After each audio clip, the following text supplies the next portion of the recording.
Hello guys, and welcome to another video on Uptech. Today we have Razer's Basilisk Ultimate Hyperspeed.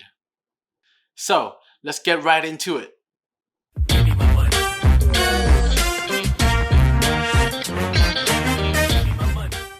Before we actually get into the product, let me tell you the price. This thing right here costs about $155 in the US Amazon if you buy the mouse with the charging docks. If you're not going to get the charging docks, which I'm going to get to later on, it's just about 140 bucks. It's pricey, but it's one of the best mouses that I could actually find. It's neat, and yes, I can tell right away that this is a gaming mouse. The design on the front and on the sides, they're very minimalistic. It has that Razer logo right here. And then on the back, you have some other configurations, other specifications right here. It points out like what kind of sensors it has and what kind of technology it uses. And not to forget about this, I really like the tiny details on the boxes, and Razer does a good job.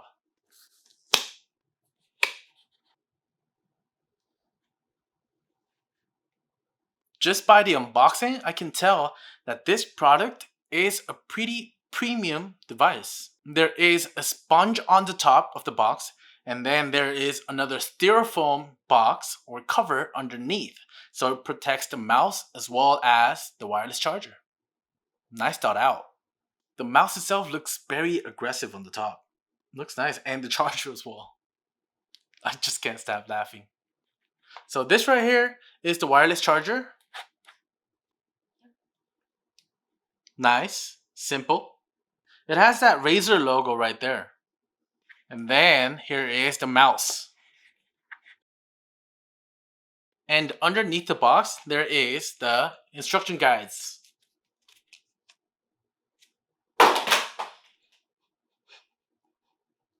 They actually have a plastic cover right here to protect the end. I like how Razer actually put the inner part of the USB green as well. Do you see that? This cable right here is not made out of rubber. The outer layer is somewhat like a shoelace. It's made out of fabric. And last but not least, there is this. This small plastic part, you may not think it's necessary, but it is. I'll get to that later. This is a button. Let's actually get into one of the most crucial facts about this mouse. This mouse, although it looks amazing and sharp, it only supports connection through USB. No Bluetooth. Plus, it's all compatible with Windows, but limited software issues with Mac. So for those of you who use Mac, tough luck. Okay, since we are actually talking about the bad sides about this mouse, let's just go ahead and detail out or narrow down all the bad parts first before we go into the good parts. The mouse looks great and the size is good for me, but then it's in between the big ones and the small ones. And this mouse right here, it has a total of not one, not two, but 11 buttons. Amazing. This is very versatile. I mean, 11 buttons on a mouse. So the vast amount of buttons may confuse you from time to time. And the last part, I was sort of disappointed with the mouse itself. Doesn't have to do with the mouse. The mouse is amazing, but then the wireless charger that I got with the mouse looks great. Let me show you. It looks great. It's simple and it's very small. Also, I want to mention that it has an RGB as well. I mean, this thing right here could serve as a good accessory on top of your desk. But the reason I'm taking that wireless charger as a downside is because it's a bit outdated. Corsair and Logitech, they even have like mouse trackpads that support wireless charging.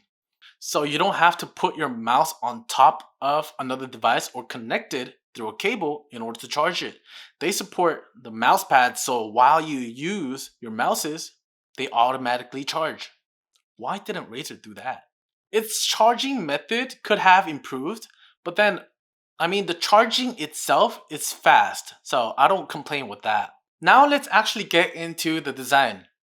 The design is pretty simple and it's a bit round. So for those of you who like that round grip on your mouse, this is the best one. And on the middle top area, it has that Razer logo. It's very small. You can hardly notice it if you don't have the RGB lid on. And this is one of the best features that I like about this mouse is the wingtip.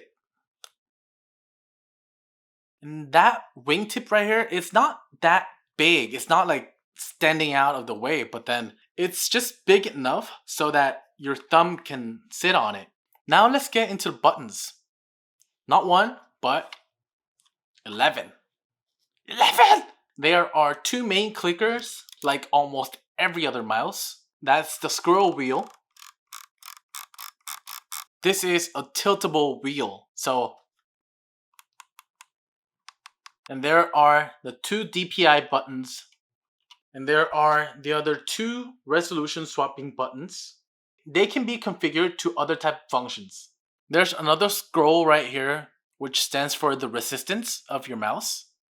And there is another button right there to switch between accounts. So, this plastic part, what is it used for? You see that small opening right there? You take that off and you place in that plastic end.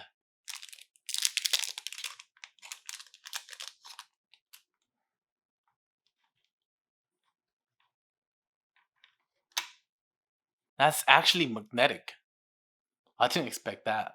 That's actually a detachable paddle for an FPS game. Nice.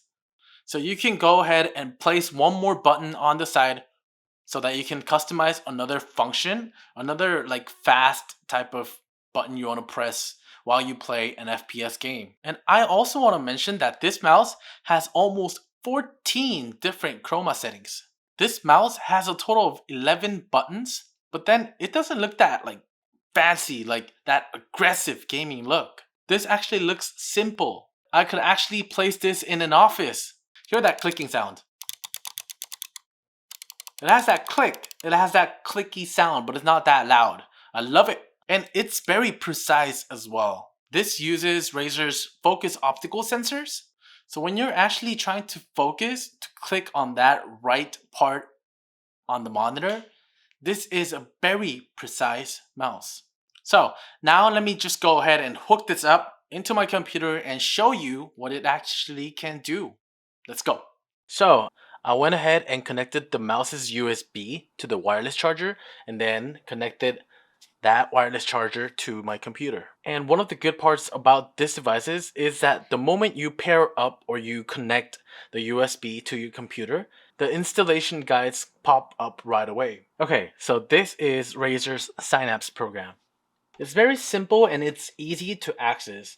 For instance, if you go into the wireless charger area, it gives you a brief explanation or the status of the mouse, such as the battery life and what you can adjust. I have the quick effects turned on right now because it's easy to use. And you can go under the tab so that you can adjust to altimeter types or battery levels, breathing, reactive, and much more. If you go into the advanced effects, you can make your own personal setups. You go into Chroma Studio, and there you go. This is much harder to use compared to the other presets, so that's up to your liking. The moment you press the mouse icon, it gives you all the buttons you currently have installed on your mouse. In here, you have in total 13 different layouts. But the number of buttons you can actually change or customize would actually be only up to about 9 or 8. If you look on the left, I already went ahead and made an adjustment. And because I use the snipping tool a lot, I customized this button right here because it would be easy for me to access it. It's very easy to change the functions on these buttons as well. You click on the button you want to change, and there you go. You have the list of every function you can actually switch it to.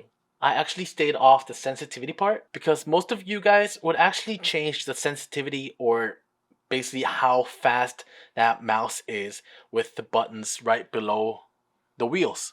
A few of the functions that I really like are the multimedia functions as well as the Windows shortcuts.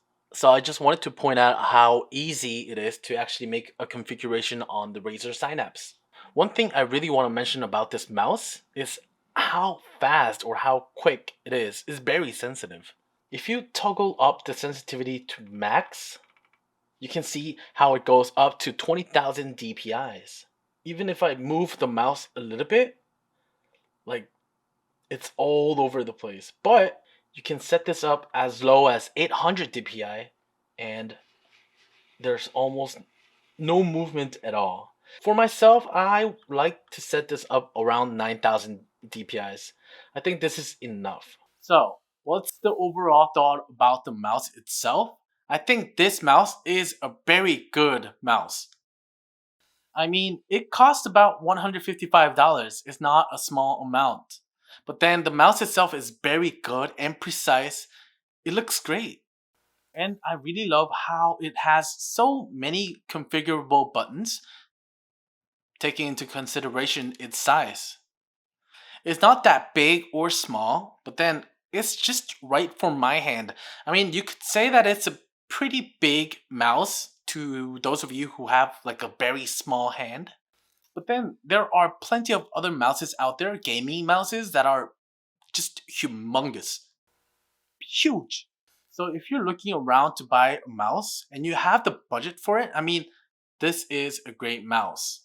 But like I mentioned on the first part of my video, if you are a Mac user, you might want to reconsider buying this product. Or just until Razer's Synapse program gets a bit better. Okay, so that's my opinion on the mouse. If you have a different opinion, let me know in the comments below. Click like if you liked it, leave comments if you have questions, or have some comments to make. Thank you for watching my video, and I'll see you on the next one with an even more amazing product. Bye bye. Bye bye.